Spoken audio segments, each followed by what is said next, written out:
A very warm welcome to our viewers right across the globe. You're in for an aviation treat. I'm Jeffrey Thomas, your MC. Today we celebrate not just an aircraft, the Douglas DC-3, but a legend. And what a celebration. We're announcing an around the world tour, the release of the first episodes of the best documentary series ever made about the DC-3, a dedicated website, and a book honouring not only the aircraft, but the legendary Donald Wills Douglas.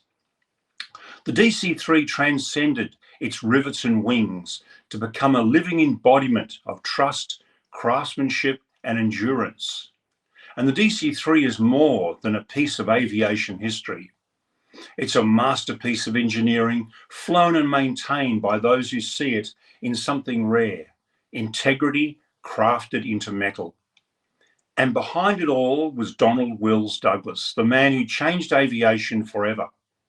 He was the genius who built dreams out of aluminium and courage, the kind of leader who could walk with kings and never lose the common touch. Today, every flight since, from the smallest commuter hop to the grandest intercontinental journey, owes something to that moment in time when Douglas and his team brought the sky within reach with the DC-3. Today, we honour that legacy through one very special DC-3.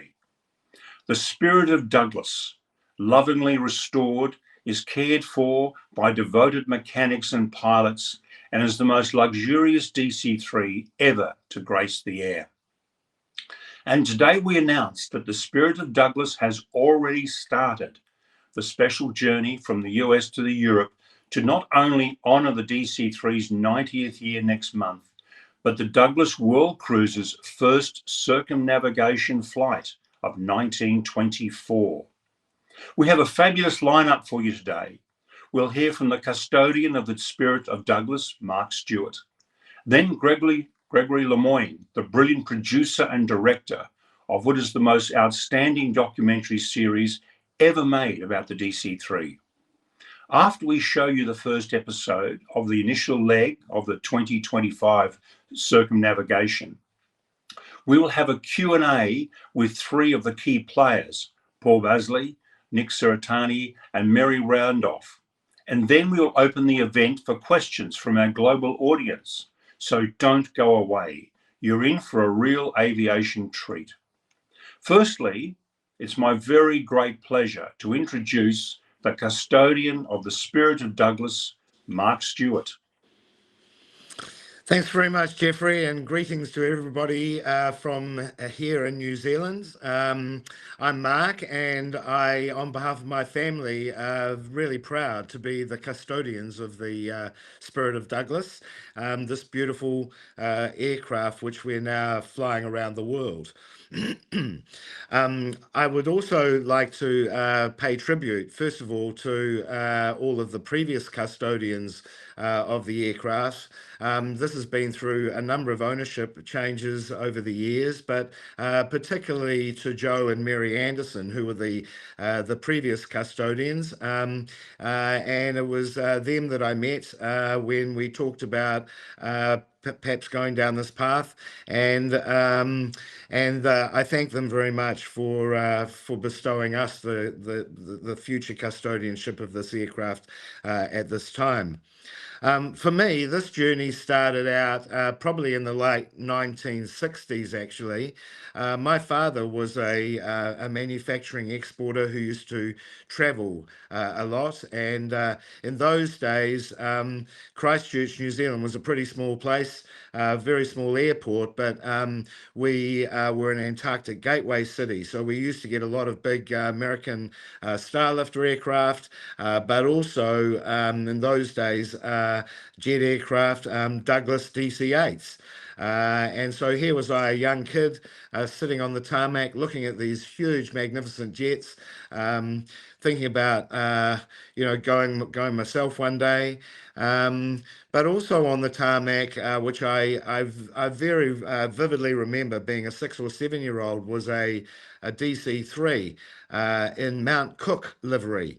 Mount Cook, for those of our international guests, is our largest or our tallest mountain in New Zealand, and these DC-3s used to ply up and down the majestic Southern Alps.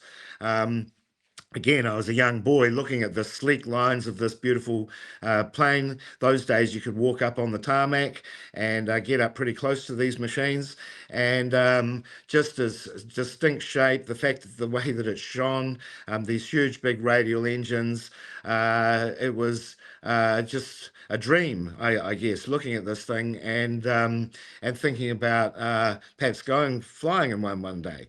Anyway, life moves on. For me, I went and got my pilot's license and ended up sitting up in the back of planes mainly, and commercially sitting in them, looking out the window at 35,000 feet. But one day in about probably 30 years ago now, in the early 1990s, I was invited by a bank client to come to their Christmas party. And one of the features of that Christmas party was to go for a fly on a DC-3.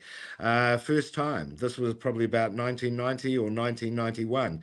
It was only a 20-minute scenic flight around Christchurch, but it was just the most amazing flying experience I think I've ever had. And from that time on, I always loved this aircraft, loved the DC-3 type, and probably vouched one day I'd find out a little bit more about that. Anyway, time moves on again, and probably another 30 years go by. And this was just after the COVID period. Here in New Zealand, we were, I guess, restricted in our travel. When I travel for a living, and so I was at home for 2 years. And ultimately, when they opened the borders up, it was obviously time to go traveling again. But it just so happened that I was talking with my brother and a close friend and colleague, Nigel, one day. And we were talking about the possibility of building like a man shed or a bar at a rural property I was living in. One of the ideas I had all my life was to build a man shed out of an old fuselage.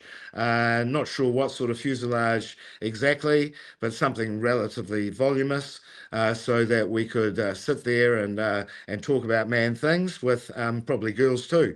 But nonetheless, that was sort of the idea.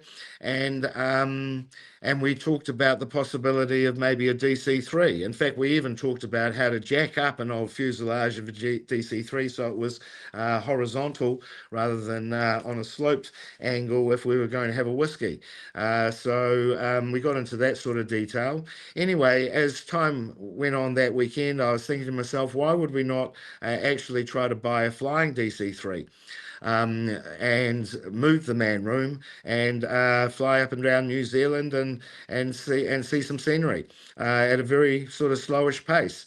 So I rang my good friend Nick Seratani, who I'd had some previous dealings with on aviation matters, and I said, Nick, what do you think the chances are of finding a DC-3 that would be in an executive class sort of configuration? I think Nick was a bit taken aback by that. He'll talk later in this presentation, and maybe he can comment on that. But anyway, he said to me, I'll have a look around and get back to you. So a couple of months went past. And he sent me these photographs of what is now the Spirit of Douglas, and I looked at this aircraft and thought, my goodness, that is something that I'm really very interested in, and let's talk about that. Anyway, to cut a long story short, we ended up doing a deal with Joe and Mary Anderson, and suddenly this aircraft is sitting in Portland in Oregon, and we've got to do something with it. My view was to sort of, how do we get get it home to New Zealand. Flying it seemed to be the only possibility for me. And at that point, I spoke to Nick and I said, "So Nick, now that you've helped us acquire this aircraft, how about would you like to fly it?" And that was, I think Nick at that point said, "Yep, that's a great idea." I met Paul, who was looking after the aircraft on the previous custodian's behalf, and then we said, well, while we're doing that, why don't we film it, the journey home? And that's where I met our wonderful filmmaker Gregory, who you'll hear from shortly. And then we said, well, why don't we write a book too? And that's how I met Jeffrey. And suddenly we've got a team going on thinking, okay, what do we do now? Let's take this thing around the world. What can we call it? What can we do as something that's meaningful in a project? I personally was really interested in hearing about the history of Donald Douglas and going down that track. As I said, in my early days, that Douglas Aircraft Company name was on most of the aircraft I ever saw in my early youth. And so, but he's probably an unsung hero. Nobody's really told the true story of Donald Wills Douglas. So we thought, let's tell that story. Let's tell the story of the DC-3. Let's tell the story of our DC-3, and let's fly it around the world in honor of all of this aviation achievement that happened so very long ago. So anyway, this has been a journey of about 2.5 years now from when I rang Nick to say, let's go looking for a DC-3. And here we are launching a world cruiser series and documentary, which is just a marvel to watch. Actually, I'm hoping everybody that's on this call and everybody else that we sort of build a global audience for will really appreciate everything that's gone into to making this happen. We're launching a website today as well, which have the series embedded in it, but also gives a lot of facts about the aircraft, its history, the team that's involved, and everything else. I'll leave it at that note. I've got the final word later on, but there's a lot of other things that we could talk about today. I just leave you at this point with just one quote from Donald Douglas, and he had a great quote which we actually now have on the plane itself with a signed picture of him up on the back of the plane so that he's always traveling with us. And his quote was, "Dream no small dream. It lacks magic. Dream large, then make the dream real." So the time has come for us to now share our dream with the world. Thanks very much, Jeffrey. Well said, Mark. Absolutely. Now, the mastermind behind what is without question the finest documentary ever made about the fabulous DC-3 and Donald Douglas, my colleague Gregory Lemoyne in Milan. Over to you, Gregory. Good evening from Europe, and hi to everyone joining us from all around the world. I'm Gregory Lemoyne, and together with my co-director, Stéphane Marelli, I think he's online among you, but today he prefers to stay incognito. So with Stéphane, we have the privilege of creating and producing the Spirit of Douglas Odyssey documentary series. The first time Mark invited us into this adventure, it became very clear that Spirit of Douglas is not just an aircraft. She's a witness. She's a witness to the early days of modern aviation. She's a witness of the courage of crews who flew in unbelievable conditions for that time. And she's also a witness to the visionary genius of Donald Douglas. Donald Douglas, the man who changed the history of aviation.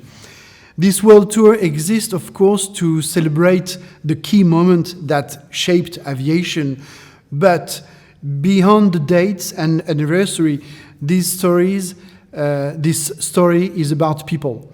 People who dream, people who fix, people who navigate storms in the air and in life.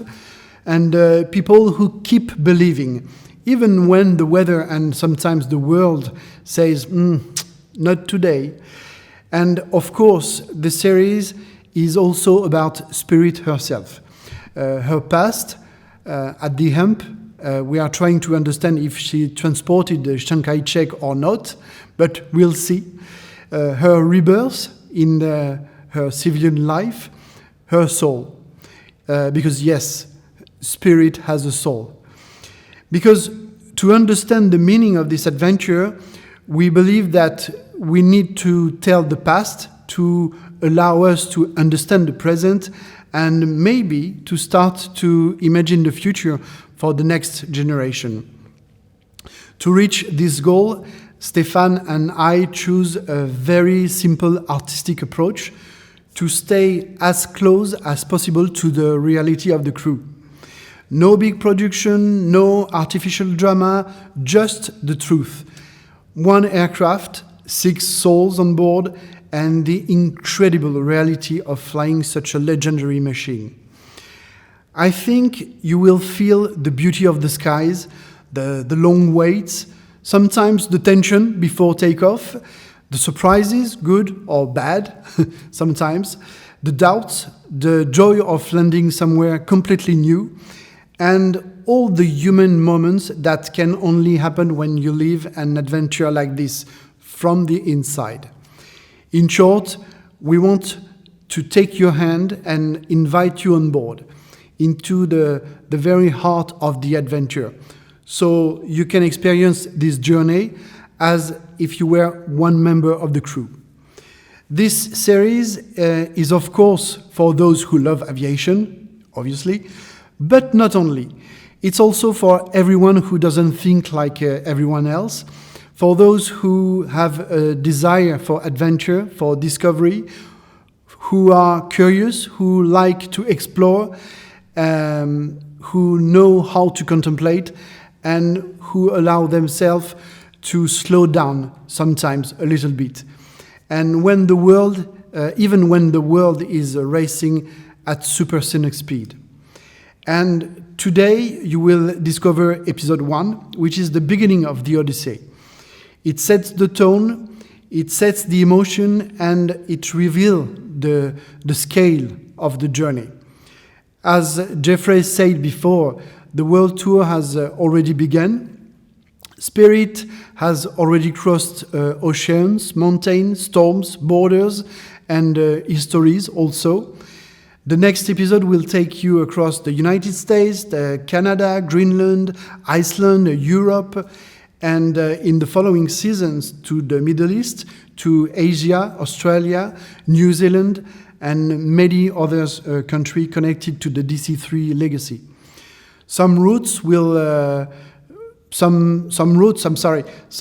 be complex, of course. Some may change, for sure. But the spirit of adventure, the spirit of Donald Douglas, I think, remain the same. In 2025, an adventure like this is a huge challenge. Mary, Nick, and Paul will tell you more about this a little bit later. But nothing, absolutely nothing would be possible without the people behind this project. And to conclude, allow me some few words about Spirit. Maybe you think she's just a machine. And to be honest, that's what we all thought before meeting her. But now, I honestly can say that she's a real living creature. We think we are in control, but the truth is, she decides everything. And also, I think she has a special gift. She carries light, and she generously illuminates everyone who meets her. She brings joy in real life or through this web series.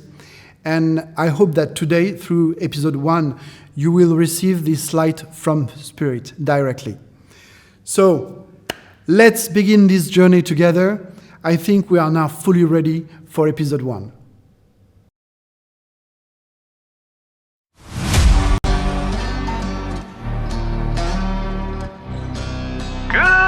aviators. It's a beautiful start to the day here in sunny Oregon, and whether you're flying high or grounded with a cup of joe, we've got clear skies and good vibes ahead. That's right, and today's a special day because at the beginning of April 2024, we'll be celebrating the start of the first round-the-world flight, because a century ago, a few daring souls strapped into fabric and wood machines and rewrote the limits of possibility. Can you believe it? And today, well, the sky's still calling.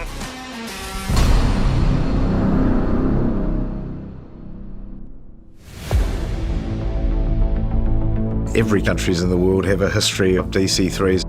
And almost every airline in the world used the DC-3. It just revolutionized the industry. In 1935, this airplane was the state of the art. It was faster and safer than anything else in the skies. You know, it's just iconic. It's often referred to as the plane that changed the world. The United States was in the grip of a depression. It started in 1929. The airplanes that were flying tended to be noisy. They were uncomfortable. It was dangerous. It was expensive. People were losing their lives and losing their livelihoods and losing their fortunes. And it was the crash of one transcontinental and Western Fokker that really galvanized the industry into the need for something far better. Donald Douglas was the greatest geniuses of the 20th century. He started Douglas Aircraft in Southern California, based in Santa Monica. He was like a rock star. Everybody wanted to work for Doug. He and his team came up with the first commercially viable and safe airliner design. The DC-3 and its predecessor, the DC-2, brought together every major technology improvement of the era. And in fact, it can be argued that the DC-3 was the greatest move forward in commercial aviation the world has ever seen. The DC-3 shaved days off air travel around the globe. We really owe Donald Douglas and Douglas Aircraft a debt of gratitude because aviation has become, so commonplace in our lives. The spirit of Douglas. She was built at Santa Monica as a C-53 and immediately was transferred to the CBI, China, Burma, India Theater. We really don't know where she went. We don't know what she did. There is one photograph of her in Burma taken in late 1942. So we know she was in Burma at some point. She was transferred to civil ownership. To civilian air transport. What became Air America. Which was basically a subsidiary of the CIA.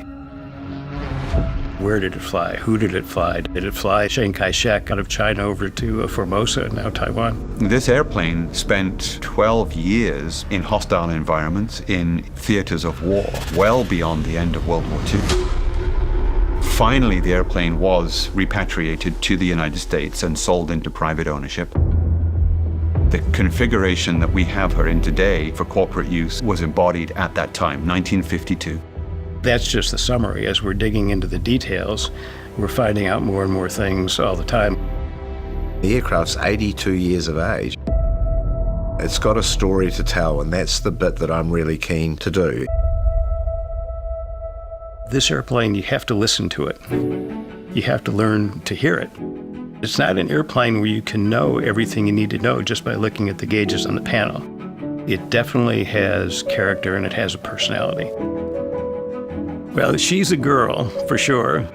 It's a bit like boats. We call them she's. They're female.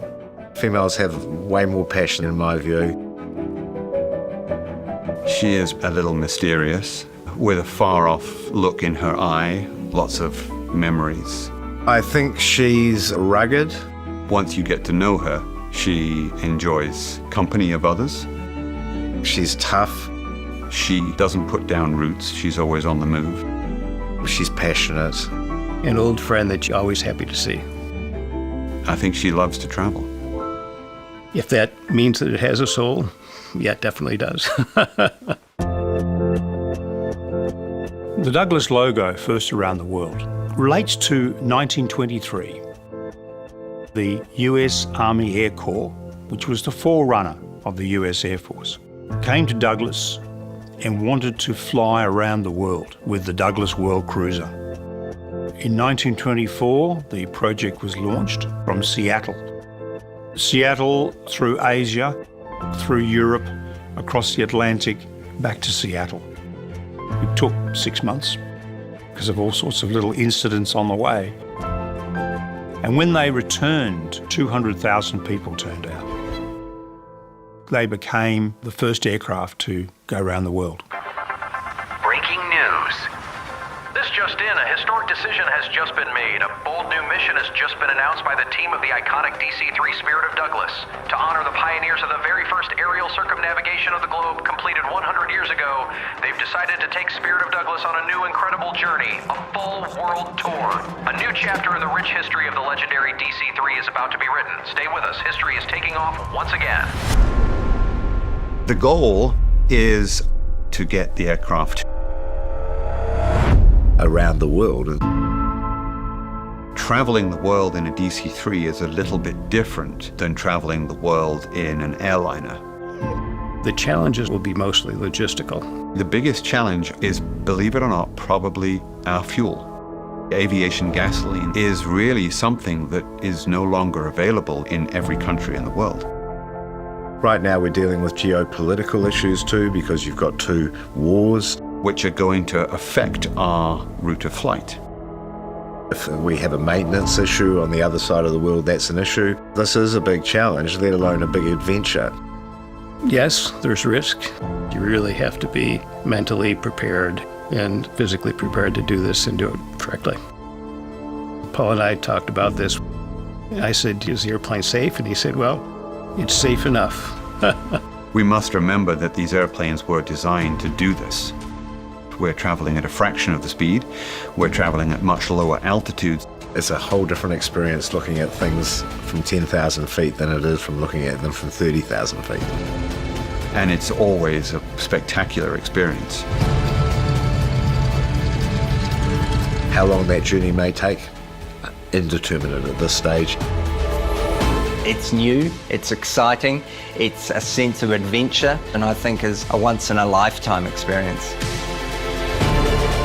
The first thing to do is obviously to get it across the Atlantic. In the short term, we're going to get the aircraft to Europe. And that's the first part of our journey.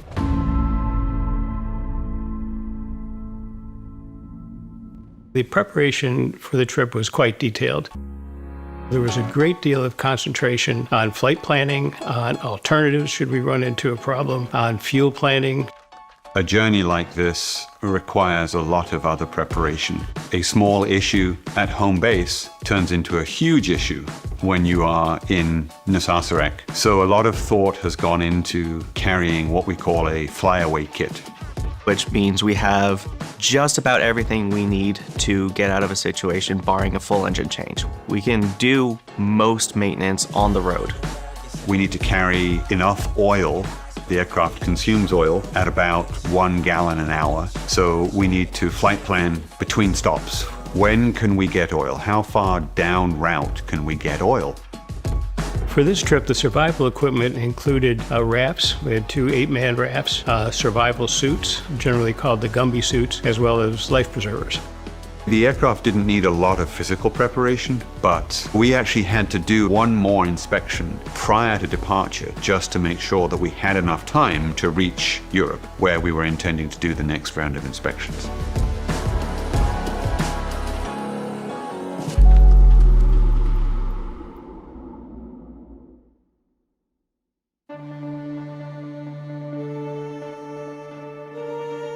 The morning departure was a relatively early start. The departure time we set for, as I recall, around 7 a.m. We were trying to make a lot of progress in the first couple of days, get across the North American continent as quickly as we could. With so many details in preparation ahead of time, you end up at departure day running through those lists in your mind. Did I get everything? Have I thought of everything? The night before, I didn't sleep as well as I would like, basically because I was just keyed up. I was ready to go. If you've had the time to prepare properly, there's a sense of calm that starts to inhabit my mind, knowing that yeah, we've got this one under control. Preparations were done. There were plenty of people there to help us. Let's get this thing on the road. Which way would you like to take off today? I think the choice is ours. We get the aircraft started. Turning your side. 3, 6, 9.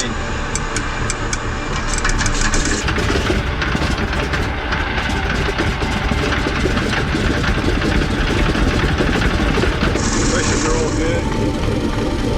Everything good outside? 9.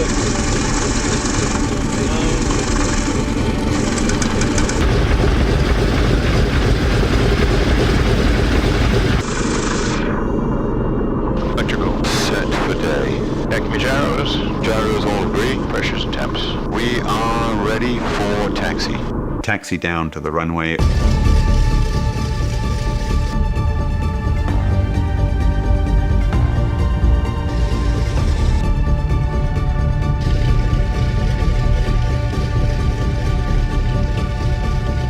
Engine instruments all looking good. Generators are both normal. Good load. Oil pressure's good. Oil pressure's good and the RPM's recovering. 23 power checks good. Engine instruments okay. All good. And good outside. All our checks are good. We take the runway. We're going to use 52 inches for takeoff here today. We're heavy. I'm going to use probably 3/4 of the runway. Orso Tower, Feathers 8336 Charlie, departing at runway 35. A mile of runway will take you anywhere. Okay, ready? Ready. Pour on the power. We're accelerating down the runway. Everything looks normal. Power's coming up. They look good. Power set.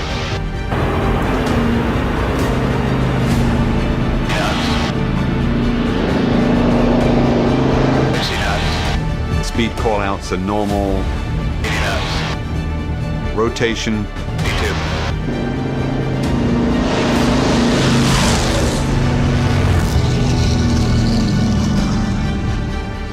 Gear up. Positive rate, gear up.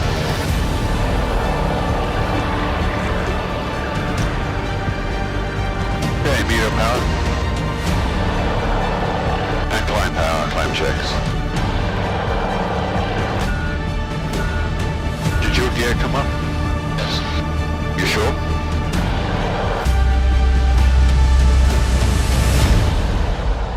We're just climbing out of Aurora here with probably 45 or 50 hours of flying ahead of us, and we're 3 minutes into the trip and we've got a maintenance issue.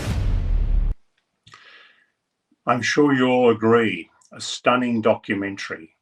And there are 7 more episodes to see on YouTube after the conclusion of this event. Now, joining us now is Pilot in Command, Paul Baisley, who is the founder of Aerometal International in Aurora, Oregon. Second in command, Nick Seratani, who is manager of Seratani Aviation, LLC, of Boulder, Colorado, and Mary Randolph, president of Bradley Mack Aviation in Scottsdale, Arizona, for their personal perspectives of bringing the spirit to life. Paul, I'm going to start with you. What an amazing feat to restore, maintain, and fly this incredible 83-year-old aircraft. We'd love to hear how you and your team have achieved this, and if you can share a few of the challenges along the way. Paul. Hey, Jeffrey. Yes, thanks for sharing this morning. It's a privilege to be here. It's wonderful to see this finally being shared with the world. So the mechanical preparation, for us, it started a long time ago, more than 2 years ago, and we've been involved with the airplane for a number of years, operating her within the US and a couple of international trips. But when you start thinking about this kind of adventure, it changes a lot of what you do. Thankfully, we have a significant team of guys and girls up here in Oregon that have looked after the aircraft for a while. They are familiar with her, and it's a matter of passion for these folks. Many of these guys and girls are formally trained. They could have chosen any number of career avenues within aviation, but they made specific decisions to join us, or at least to work in the field of vintage aviation. So the preparations have taken more than a year. It's involved our own team. It's involved contractors. We're not really talking about restoration here. Thankfully, Spirit, as we know her, has always been very proactively maintained for most of her flying career. She's not ever really undergone a traditional restoration. So what we're talking about is simply mechanical preparation. And as you saw in the first episode there, obviously we're always concerned with reliability. We're always concerned with safety. That doesn't change. But when you're looking at dispatching the aircraft for a flight of 2 or 3 hours around the United States compared to dispatching the aircraft for 50 or 60 hours over oceans, ice caps, deserts, et cetera, it does change the way you approach that. It's really a matter of preparation. So we've changed the approach to inspection. We've changed the approach to maintenance. You heard mention of the maintenance flyaway kit that is now carried aboard the airplane. That's parts and tools and data, consumables, et cetera. We have to carry a lot of our own oil, really just aimed at being self-sufficient. What would be a small issue on a flight to Southern California could become a significant logistical implication affecting schedules if that happens in a stop across the North Atlantic. So it's been an ongoing project for us. The operational side, again, that is a matter of many months or longer in preparation. But as the departure time draws closer, you realize that this is all about the flying. That is what draws people to this history. That's what drew us to this history. It's actually the stories or the imagination of what this aircraft did that has inspired everybody. So we're talking about the culmination, right? All of the logistical work, all the maintenance work, everything is working towards making this aircraft fly.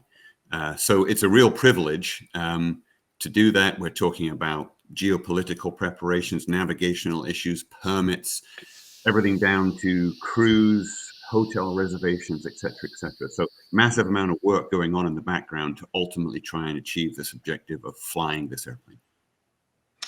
Yeah, indeed, Paul.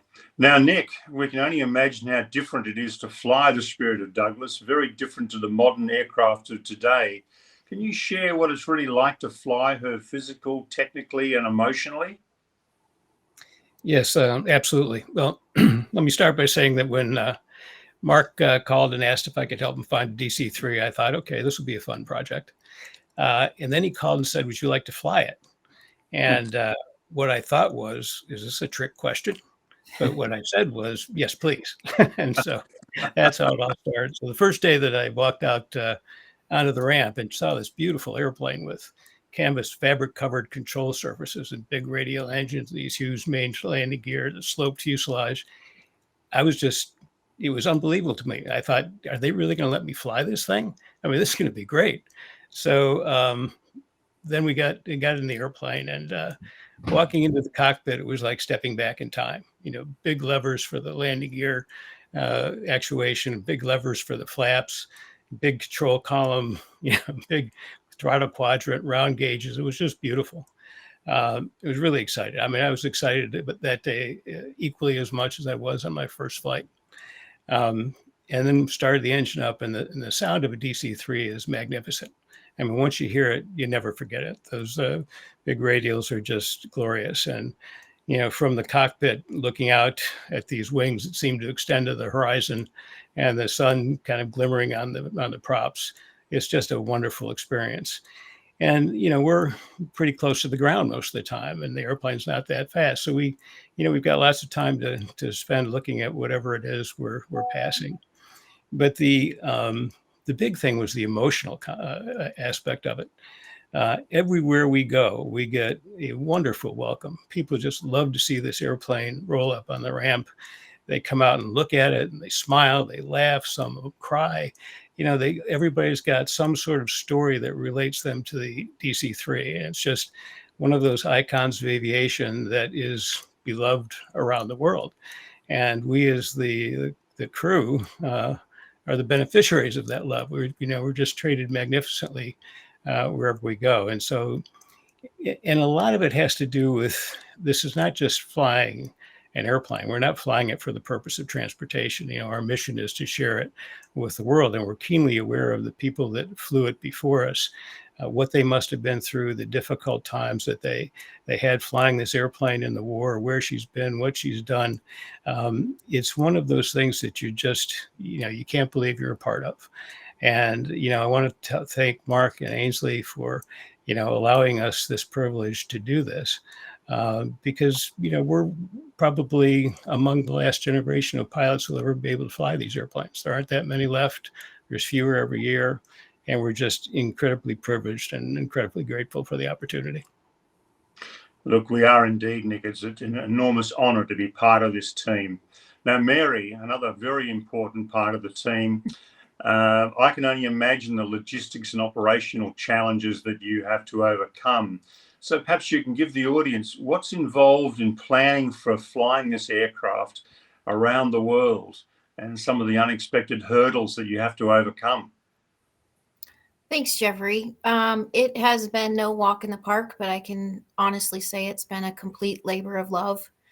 I have been involved in this airplane since 2008 with Joe and Mary Anderson, and was honored and lucky enough that the Stewart family wanted to keep me working with them, and extremely honored that I was able to work with this project.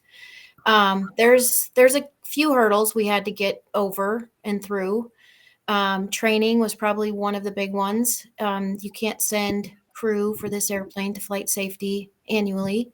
So under Paul's direction at Aero Metal, we were able to develop a very rigorous training program that was approved by the insurance companies and the FAA to make sure all the crew is annually trained and ready to go and able to fly it safely. As Paul mentioned earlier, fuel is a big hurdle, not readily available for avgas in all locations. We have to pre-order sometimes, call ahead, make sure fuel is there, and sometimes we get there and fuel is not there. It hasn't been delivered. There's some remote locations where they depend on tankers to bring it in, and it's not always on time. So in that case, the crew will just pivot, enjoy the location they're in for a little bit of a longer time. And that leads me to the next one is timing. We have to stay ahead of the plane. They're not flying for, a 30 minutes or an hour long tour. They're flying 6 to 8 hours. So we have time when the plane is taking off from location 1 and headed to location 2 to finalize everything. Landing permits are in place, but timing is not always on the ball. As you saw, we had maintenance issues on the first leg. So we have to wait until the plane is leaving locations to finalize stuff in the locations down the road, so that we're not ahead of the game. If we get too far ahead, it's like a domino falling and we have to redo everything we've done. So we wait for them. We have customs, we have visas, making sure the crew have the proper vaccines, the landing permits.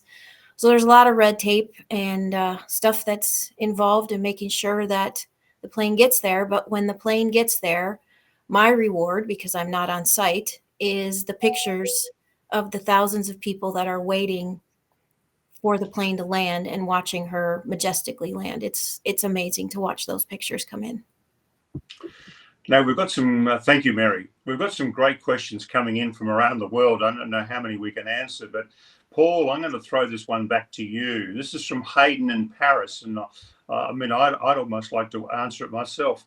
If you could go back in time and meet Donald Douglas, what would you ask or say to him? Wow. Yeah. Well, you know, I guess to a certain extent, it depends at what stage in Doug's life you meet him, really. But you know, I would love to go back to the Santa Monica days of Douglas. You know, 1930, let's say early 1934, and just to see this airplane on the drawing board or taking shape in the workshops. You know, what you'd want to say to him is like, bloody good job, right? This is a magnificent airplane. It's going to change the world, and we're going to be reaping the rewards of your vision for decades to come. But I'd love to say that to him, but honestly, from a selfish perspective, I would just love to be a fly on the wall, particularly in the drafting offices of Douglas Aircraft Company at that time of year, because I have no idea how those guys and girls did it, right? There's no advanced communication, no computing power at all. Everything was done by verbal communication and drafting, and they did it in a matter of months, right? We can't even draw up a design specification for an airplane in the time that they took to design and build the DC-3. So I'd love to be a fly on the wall. Yeah, early 1934, Santa Monica. And Nick, a very quick question to you from Simon in Albany, Western Australia. Must be up early. What's the most challenging part of flying the DC-3 for you? Well, for me, I didn't have a lot of tailwheel experience, and I hadn't been in the vintage aircraft area before. And so the airplane, you know, once you're off the ground, it flies like any other airplane. It's beautiful. It's a lovely flying airplane, but just understanding the mechanics of a large, heavy airplane was probably the biggest challenge in learning to fly that airplane. But, you know, beyond that, it's pretty intuitive. It's a nice flying airplane. It's very light in pitch, kind of stiff and roll, but you know, it's a hands-on airplane. And the glorious thing about this airplane is that we actually fly it. You know, it's not like a modern airplane where you get off the ground, hit the autopilot, and just watch the airplane do its thing for the next several hours. You know, every minute of that flight, someone's got their hands on the controls, and so you feel really in touch with the airplane. You know, you become very close to the machine itself. You feel what she's doing, what she's telling you. It's a very tactile sort of type of flying, and that's different, and it's really wonderful. I mean, it's really wonderful to have that experience. And a final question to you, Paul, from Christopher in Florida, in fact. You've got a very large group of people supporting you at Aero Metal. Is that correct? It is, yes. You know, the business is based around maintenance. That's the core of the business. So we have multiple examples of vintage aircraft. We say we specialize in large vintage aircraft, and we're pretty proud of the team that we've put together. We're up at 37 people right now. We have several different departments. The technicians, people working on hydraulics, flight controls, engines, propellers, etc. We have a team working on structural restoration and alterations, the sheet metal workers. We have electricians. We have paint and finishes, interiors. You know, there's a department for just about everything. We had intended to put together a one-stop operation, and we did that, you know, a number of years ago now. But the capacity has grown.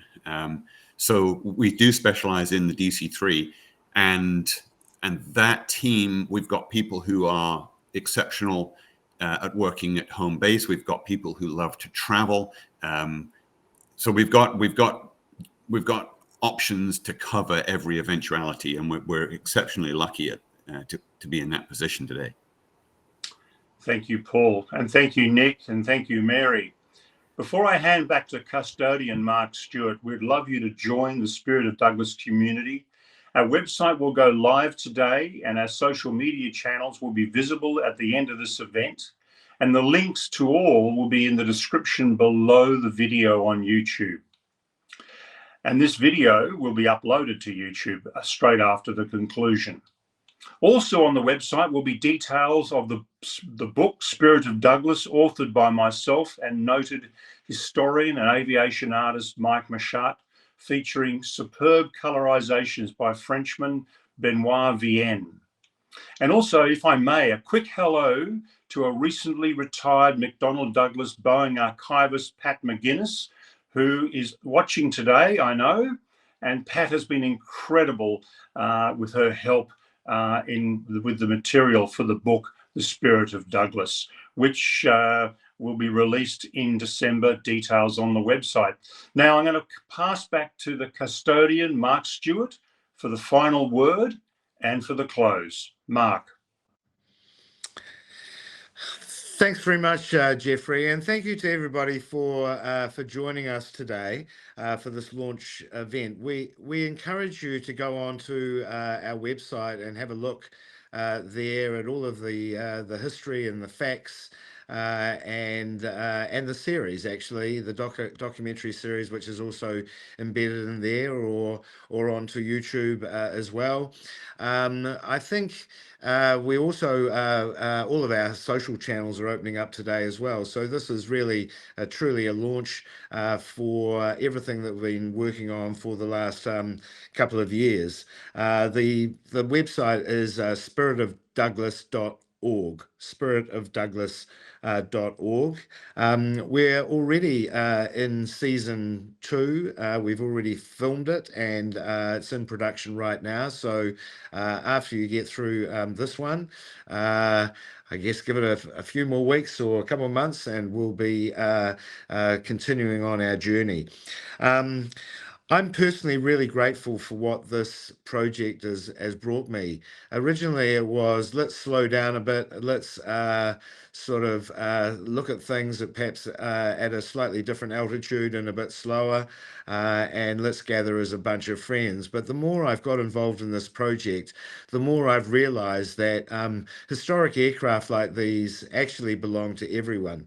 Wherever we take this aircraft, we just end up with lots of people, and to see all of the smiling faces is truly an honor to behold, actually. There's not a single person that hasn't got a big smile or a photograph or a story to tell. And to even see all the young kids that come up and just are in awe of this thing as we give them a sticker or show them inside the aircraft is just truly amazing. And so it's very, very powerful. It's a truly iconic aircraft. It's a truly iconic sort of history and legacy. And for that to be involved in a project like this, I'm truly grateful. It's an amazing team we've put together. You've met just a few of them here, but in the background, there's also a lot of people, obviously, both in terms of the maintenance, planning, logistics, but also just all the scheduling that goes on, and all of the media and everything that we're doing around this. So I am truly thankful to the team that we've put together, true professionals, and you can see through the quality of the work that's been put together by Gregory around the documentary that we're on a great journey here and loving it. The last thing I'd say is to everybody that we meet out there, if we've got a problem or require some maintenance or a help, so many people just drop tools and come to our aid. And for that, I'm truly thankful to you all. It's not an easy task taking this aircraft around the world, as you can see, but everybody seems very vested in it, and we certainly are. But thank you to all the maintenance teams that really do keep us safe, keep the thing flying, and allowing us to tell our stories. My final word for today at the end of this thing is, look, it's not necessarily about the destination. It's about the journey. And this is one hell of a journey. We're enjoying it greatly. And we hope that you can join our journey too. And I'd encourage you to share it with as many people as you possibly can. We're looking for the biggest audience we can to come into the cockpit and into the cabin and through all the various countries that we're going to travel with over the next I don't know, year or two probably. So hey, thanks very much for coming, and have a good day out there. Please jump on our website or our social media and at the conclusion of this, and I'm sure you're in for a treat. Thanks, everyone.